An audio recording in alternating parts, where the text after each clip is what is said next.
Hi, welcome to your dermatologist appointment. How can I help you today? What symptoms have you been experiencing?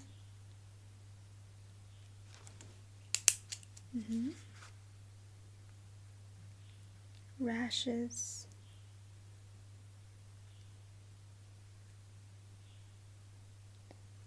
And, oh, okay, so you've been diagnosed before. You have eczema. Okay.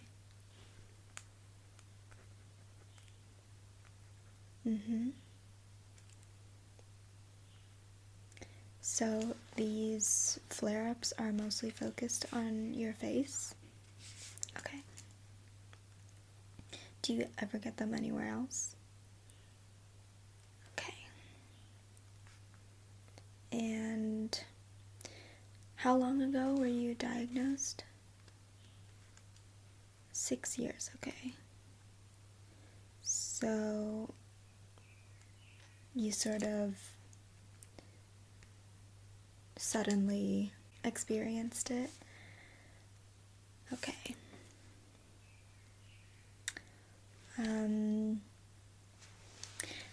Have your previous GPs or dermatologists told you about keeping a journal for your symptoms?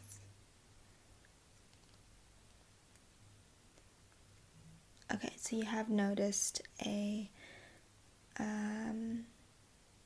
pattern in your flare-ups. Okay.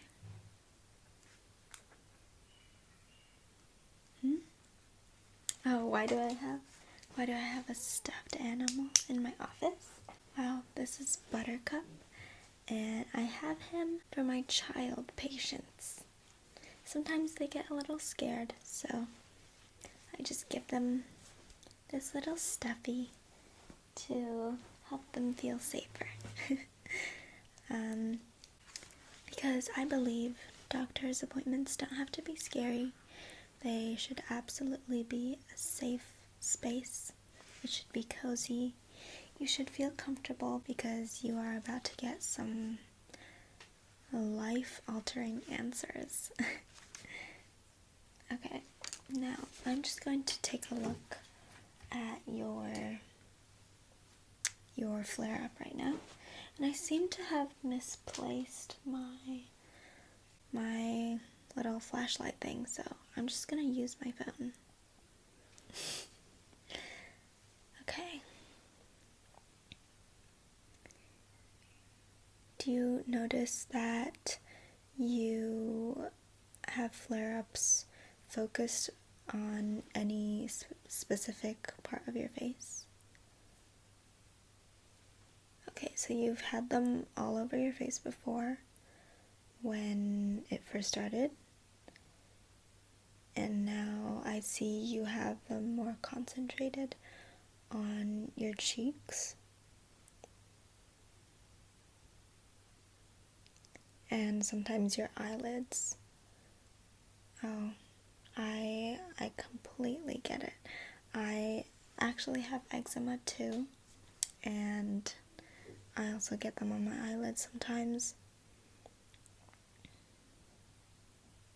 And okay, so just focus more around the middle. Alright, let me first record that.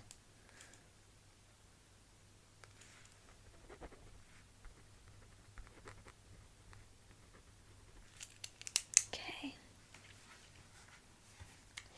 Have you ever gotten any allergen tests done? Okay, so what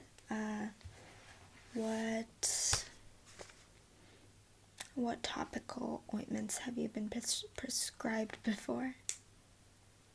Okay, hydrocortisone, that is a classic. So you mostly just experience redness, flaking, and a little bit of weeping sometimes. Okay. Do you find that the weeping will spread? Or how long does the weeping usually last? just a few days, okay? So you usually just leave that alone? Okay.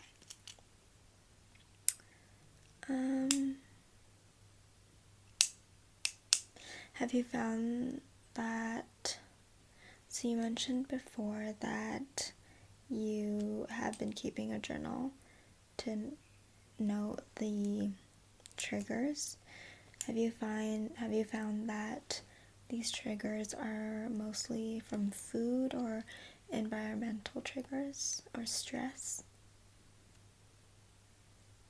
Mm-hmm.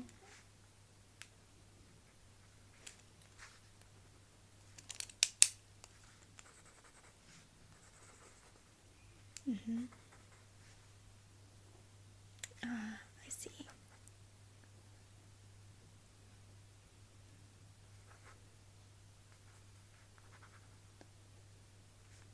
Okay. Yes, stress is a very, very big factor in eczema and most autoimmune diseases, unfortunately. And do you have a specific time of the year where you tend to experience more flare-ups or more uncomfortable symptoms? Okay. So you generally get them during the colder months and sometimes spring, but not the summer? Yeah, and they're usually more dry and can last longer in the winter. Yeah, okay.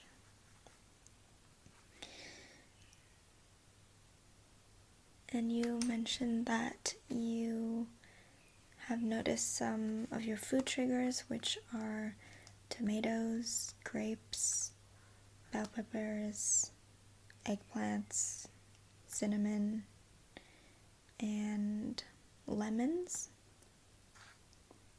Okay, and a few other ones.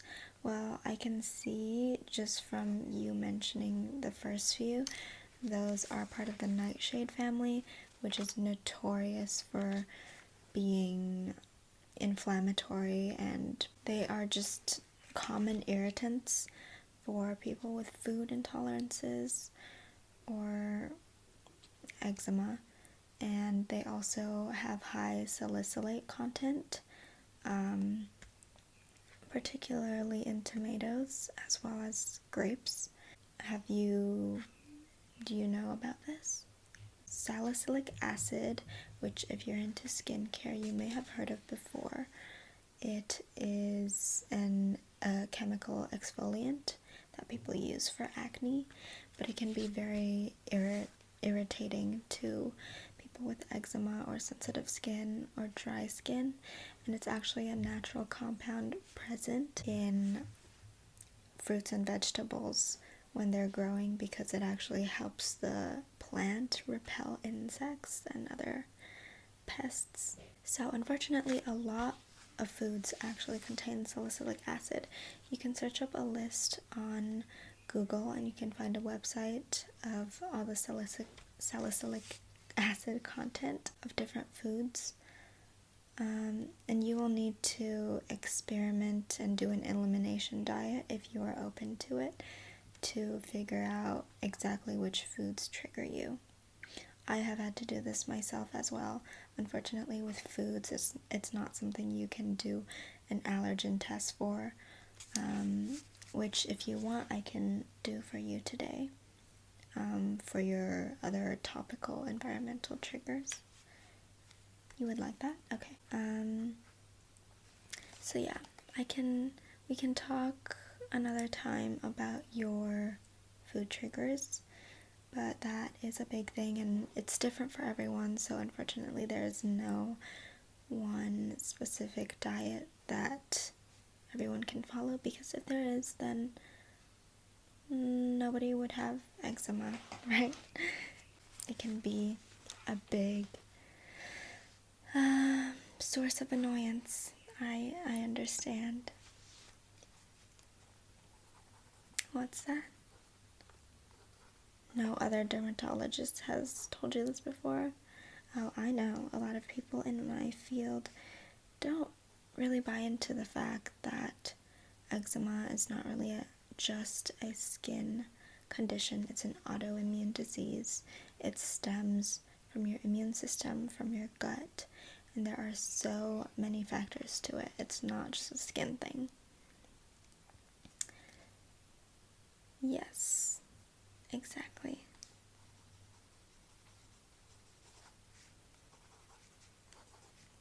Okay, I'm going to do an allergen test for you, and then I will recommend some products.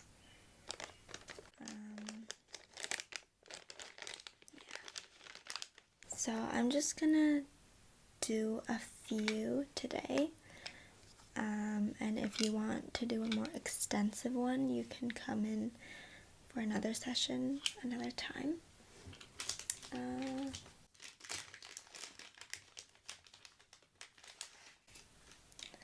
Okay, I'm just going to do a pollen one, and I'm going to put them on different sections of your face, and I'll focus them on the sides so, you know, they can be more obscure. Yeah.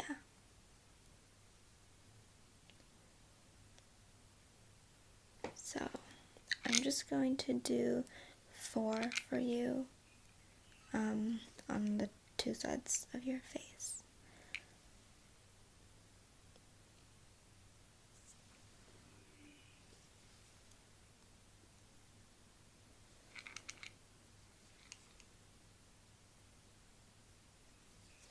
Okay.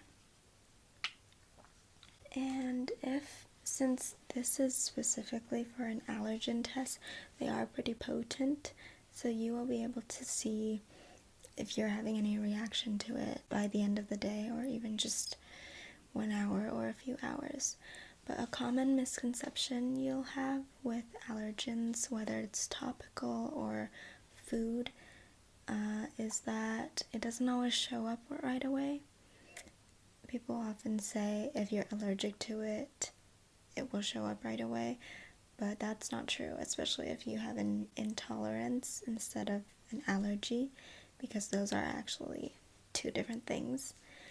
And especially for topical things, if you're trying a new skincare item, you'll often need 1 to 2 weeks to really know for sure if you're going to be able to use it. Some people say, you know, if you can't use it, you're going to know right away. That's not true. Don't listen to people who don't know what they're talking about. If you want some interesting and fun online resources to learn about it, because you should absolutely be educating yourself on your condition, just don't listen to skinfluencers. Listen to the dermatologists. There are actually 2 dermatologists on YouTube I can actually recommend to you, Dr. Dre and Dr. Shireen Idris. They both make great informative content that you can rely on about dermatology. I always say this to my patients: do not just believe anything you read on the internet. You should be reading medical journals, which are very accessible and free on the internet. And sometimes if you want to learn more about a certain topic, you can either email me or email the author of the publication or the specific article. And if they're truly passionate about their research, they will most likely answer you if they have the time. So yeah, that would be my recommendation. Would you like another prescription of hydrocortisone today, or do you want to try out something new?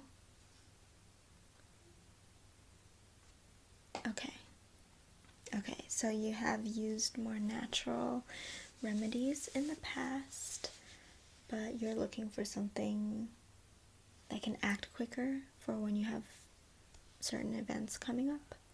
Okay, yeah.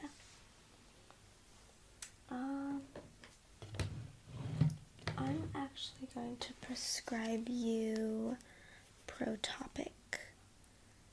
This is not a corticosteroid. It is a immunosuppressant, and this is the weaker form. It comes in 0.03% and 1%, and you really only need the tiniest bit for this to work. And I would say don't use this unless, like you said, you have a certain thing coming up and you really need to get rid of a flare-up. You can use this around your eyes as well, although some people experience a burning sensation when they use this, which is it's a common side effect, so just be aware of that. If you find that you do have a burning sensation, you could try buffering it with some Vaseline, especially if it's around your eyes. Vaseline is a tried and true and trusted emollient that many people love. It's a classic. And I also wanted to say too that as you find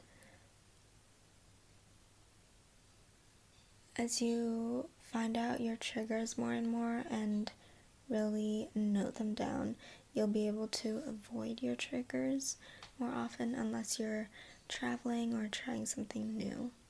You'll be at a point where you can actually control your flare-ups more and be able to be in remission more often. So, I'm going to recommend 2 cleansers for you. One is the CeraVe Hydrating Cleanser. This is very, very gentle for when you're having a particularly bad flare-up. Yes, it does feel like a gel or a conditioner on the skin. The second one is this moisturizing oil cleanser, and it's actually not an oil cleanser to remove your makeup and sunscreen. It's actually a cleanser that has oil in it, and the oil it has is squalene. This is good for when you've had a long day out and you want to get rid of all the grime and dirt in addition to your regular oil cleanser. And of course, CeraVe, which I'm sure you've heard of. You use this? Okay. Yeah, this is a classic for folks with eczema. And a tip that I have, instead of using a thicker moisturizer, what you can do is use a glycerin. Here I have this vegetable glycerin. You can just add a drop of this to your moisturizer when you have it on your hands. You can just add a drop.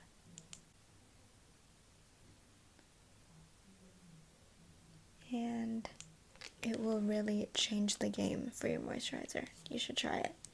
If you're not intolerant to colloidal oatmeal, you can try out this Aveeno Baby Eczema Therapy. It's such a nice absorbent cream. And if you're looking for a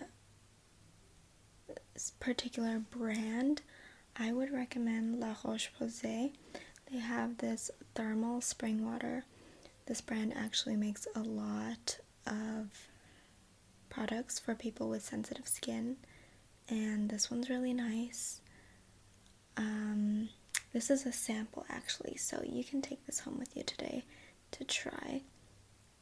And when you try topical products, you should always choose a part of your face that you're going to try it on, and do that once or a couple times a day for a few days before doing a bigger area of your face for a few days, and then trying it on your whole face for a few days to make sure you really can use it. Otherwise, if you just go in onto your whole face, you're going to have a huge flare-up, and you're going to have to wait for that to subside before trying it again. So that's what I would recommend. It's time consuming, it requires patience, but that's just what us eczema patients have to do. Another one that I personally haven't tried out yet is the Cicaplast Balm B5. I was lucky enough to receive a sample of this recently. So I haven't tried this yet, but it's a classic. People have been raving about it. A lot of people in the skincare community and also just people with eczema or psoriasis swear by this. I have only used the Pseudocreme Antiseptic Healing Cream. I am already at the bottom now. I would say I don't love the tub design of it, so I always use something to scoop it. But this does have lavender fragrance in it, so just beware of that. Lastly, sunscreen. Oh, I do have a sample of the Balm B5, which you can take home with you today if you want. Okay, so I have 3 recommendations for you. You haven't found a sunscreen that you can use yet? I totally understand the struggle. This is a struggle with many people, but it's so important to wear SPF every day, especially if you have eczema, because we often find ourselves with a damaged skin barrier for most of the year or most of our lives, and it's just something you need to protect. So the first one I have here is the Think Baby sunscreen. It's a sunscreen for babies. It's SPF 50 and it's a mineral sunscreen. So I would say this is pretty hard to remove. If you don't mind mineral sunscreens and a bit of a papaya fragrance, you could try this one. And if you're looking for a tinted mineral sunscreen, I have this Aven one, and I would say it's only for people with lighter skin tones. They really don't have any dark skin tone ones for some reason, but honestly I would not recommend a tinted sunscreen to people with eczema, because what's going to happen is that the area of your skin that is flaring up already has some texture, and when you put this or any other like foundation or colored thing over it, it's gonna show and it's not gonna look good. It's not gonna look cute. One last one I have, which I love and would 100% recommend, is the Pipette Baby sunscreen. This one, once again, is a mineral sunscreen, but it's unlike any other sunscreen I've used. They have this really big one too, so it can last you a long time. It's very lightweight and it feels like a moisturizer. It's got squalene in it, and it really feels so good, especially if you use this in the winter when you're having a flare-up. It feels very good. And there's no white cast. It rubs on clear. If you have a darker skin tone, it might have a little bit of a white cast, but not if you rub it in, I don't think. But that one is very good. One last thing is vitamin D. You can find tons of studies on medical journals about the importance of vitamin D for the immune system. I would prescribe you this today as well, a 1000 IU vitamin D. It really boosts your immune system and helps your skin be able to repair the barrier better when you're having a flare-up, and even when you're not having a flare-up too. So yeah, those are the things. And if you have any questions, just shoot me an email between now and your next visit. But thank you so much for coming in today. I hope you start to feel better soon.